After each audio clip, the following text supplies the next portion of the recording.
आणि या महादेवांनी पहिली वारी केली पांडुरंग परमात्मेची.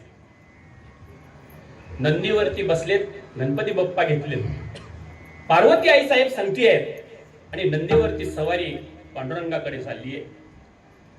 पंढरपूर मध्ये गेले, चंद्रभागेमध्ये गेले. चंद्रभागेमध्ये गेल्यानंतर सर्वांनी भगवंतांनी म्हणजे पांडुरंग महादेवांनी आंघोळ केली, गणपती बाप्पांनी आंघोळ केली, पार्वती आई साहेबांनी आंघोळ केली, पण नंदी काय पाण्यात जाईना. महादेव म्हणले, अरे एवढ्या लांबून आपण चंद्रभागेपर्यंत आलोय, आता तरी चंद्रभागेत आंघोळ कर बाबा. तर सगळे तीर्थ मध्यान काळी स्नानासाठी येतात, शुद्ध होऊन जातात, पण आपण एवढ्या लांबून तिथपर्यंत येतोय, तर मग तिथं स्नान कर. नंदी म्हटलं, मी स्नान करणार नाही, मी घरूनच करून आलोय. म्हणले फक्त पायावर पाणी टाका. असे बरीच नंदी आहेत.